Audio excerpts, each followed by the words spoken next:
నమస్తే, నేను సిరి.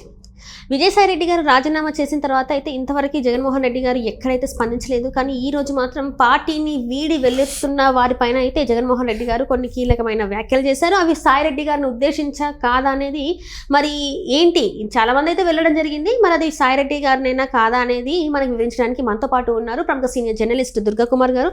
నమస్కారం సార్. నమస్కారం సిరి, మన వీక్షకులు. సార్, ఇప్పుడు చూస్తుంటే విజయసాయి రెడ్డి గారు వైసీపీ పార్టీలో సెకండ్ ప్లేస్లో ఉన్న ఒక వ్యక్తి పార్టీకి రాజీనామా చేయడం కాకుండా తను ఎంపీ పదవి ఇంకా 3.5 సంవత్సరాలు ఉన్నా కూడా దానికి కూడా రాజీనామా చేసేసి బయటకు వచ్చేసి నేను పొలం దున్నుకొని బతుకుతా అని చెప్పేసి మాట్లాడిన వ్యక్తి అలానే చేస్తున్నారు, ఫోటోలు కూడా షేర్ చేస్తున్నారు.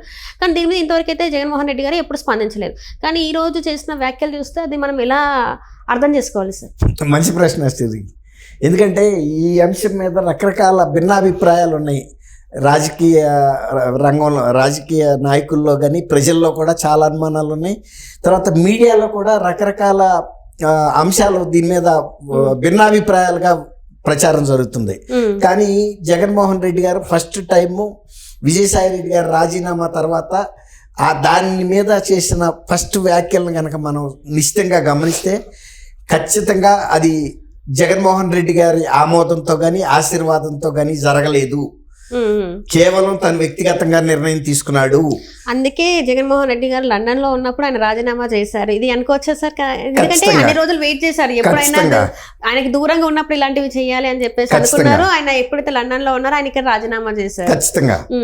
ఎందుకంటే ఇక్కడ ఉంటే కనుక ఆయన చేయనివ్వడని, రెండోది ఎవరో ఒకళ్ళు రాయబారం నడుపుతారు, మధ్యవర్తిత్వం నడుపుతారు, ఒత్తిడి తీసుకొస్తారని ఆయన టైం ఇవ్వలే పార్టీకి. త్వరగా నిర్ణయాలు తీసేసుకున్నాడు. వెంటనే రాజీనామాలు కూడా చేసేసాడు. జగన్మోహన్ రెడ్డి గారికి తెలియదు అని మనం ఎట్లా చెప్పగలుగుతున్నాం అంటే, ఓ రకంగా ఆయన చాలా అసహనం వ్యక్తం చేశాడు. అంటే విజయసాయి రెడ్డి లాంటి వ్యక్తి కూడా, నాకు ఇంత సన్నిహితమైన వ్యక్తి కూడా పార్టీ 2029లో అంటే ఆయన చెబుతున్నాడుగా జగన్ 2.0 మళ్ళీ నా రాజ్యం రాబోతుంది, నా ఏలుబడి. ఆయన ఏమన్నాడు తెలుసా? నేను ఏళ్తానంటున్నాడు. నేను ప్రజాసేవలో ఉంటానని చెప్పటం లేదు, లేకపోతే ప్రజాక్షేత్రంలో ఉంటానని చెప్పట్లేదు, పరిపాలనలో ఉంటానని చెప్పట్లేదు. ఏలటం అంటే ఏంటి? నియంతృత్వం అన్నమాట. అంటే ప్రజల్ని వేయించుకు తింటాం. ఆయన వాడిన మాట అదే, నేను ఏళ్తాను 30 ఏళ్ళు. అవును సార్ అన్నాడు. అది ఎవరు కూడా అట్లా మాట్లాడరు. తర్వాత ప్రతిపక్షంలో ఉన్నప్పుడు ప్రజలకి సేవ చేస్తూ ప్రజాభిమానం పొందుతూ నేను ప్రజల యొక్క అభిష్టాన్ని నా వైపు తిప్పుకుంటాను, ప్రజాభిప్రాయాన్ని, ప్రజల ఆశీర్వాదాన్ని పొందుతానని చెప్తారు తప్ప నాకు 29 ఎలక్షన్లో మీరు గెలిపించాలి అని ఆదేశించినట్టుగా ఉంది. ప్రజాస్వామ్యంలో ప్రతి 5 సంవత్సరాలకి పార్టీలు మారాలి. అయిపోయింది. చంద్రబాబు గెలిచేసాడు కదా, ఇప్పుడు చంద్రబాబుని ఓడిచ్చేసేయండి, మళ్ళీ నేనే అని చెబుతున్నాడు ఆయన. తర్వాత ఇప్పటికే నేను ఆయన జగన్ 1.0 పరిపాలన ఎంత అరాచకమైన పరిపాలన చేశాడో, రాక్షస పరిపాలన చేశాడో, ప్రజా వ్యతిరేక పాలన చేశాడో, ప్రజల మీద ఎంత దాష్టికాలు చేశాడో, సామాన్య ప్రజల మీద పోలీసులతో ఎంతలాంటి దౌర్జన్యాలు చేయించాడో, ఇవన్నీ ఫలితమే ఆయన 175కి 175 గెలుస్తానని ధీమాలో ఉన్న టైంలో ఆయన ప్రజా వ్యతిరేకత ఎంత ఉందనేది ప్రజలు చూపించారు. 2024 ఎలక్షన్లో 175 కాదు కదా నీకు, గతంలో వచ్చిన 151 కూడా కాదు, 100 కూడా కాదు, కేవలం 11 ఇచ్చారు. ఆయన ఇప్పుడు ఏం చెబుతున్నాడు?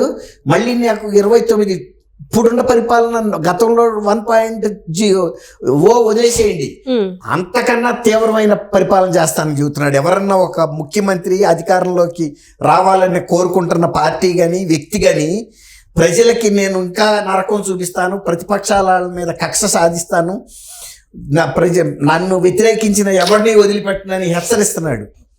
అంటే ఆయనకు అంత ధీమా ఏంటి? నేను కిందసారి 160 రోజులు జైల్లో ఉంటే నన్ను ప్రజలు ముఖ్యమంత్రిగా చేసుకోలేదా? మళ్ళీ ఈ ప్రభుత్వం నన్ను ఒకవేళ 30 రోజులు 30 రోజులు అనేది ఏం నిర్ణయం ఆయన అర్థం కావట్లా.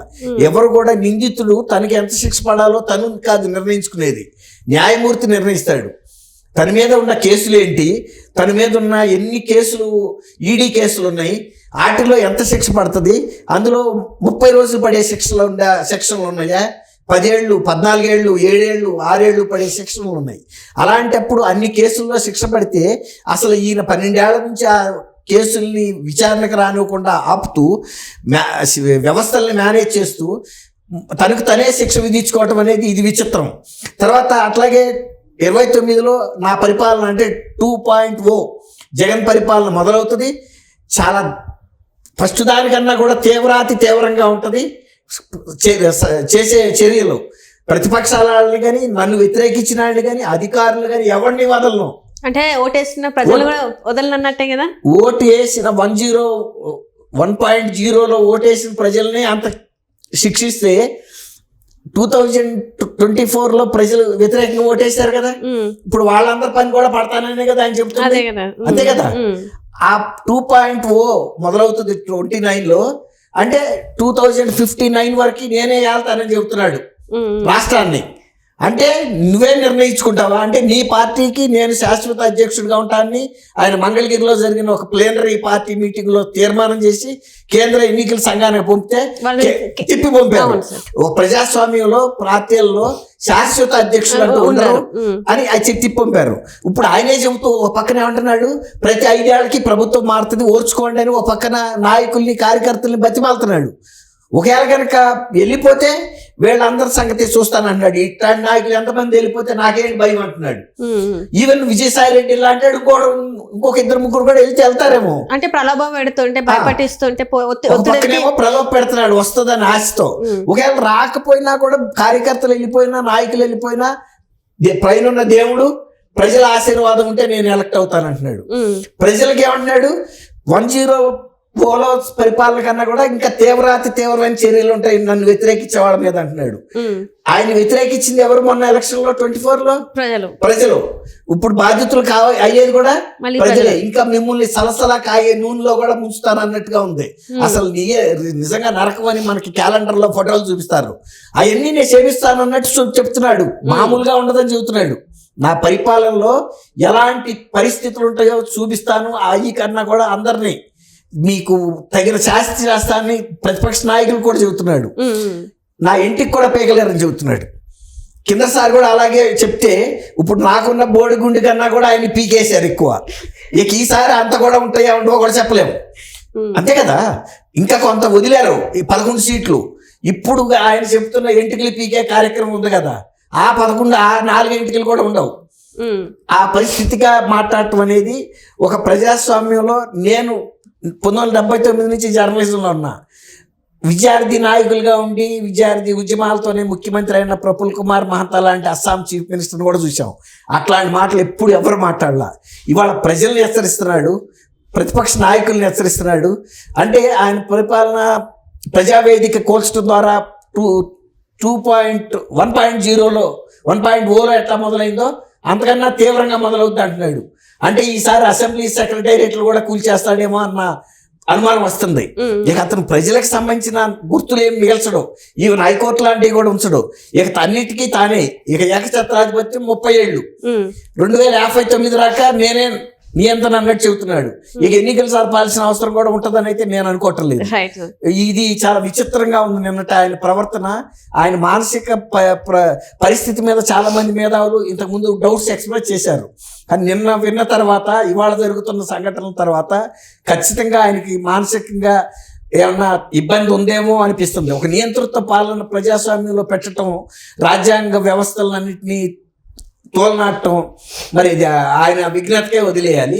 ప్రజలు కూడా గమనించాలి ఆయన ఎటువంటి మనస్తత్వంతో ఈ ప్రకటనలు ఇస్తున్నాడని. థ్యాంక్ యూ అమ్మ సిరి, మన వీక్షకులకు కూడా.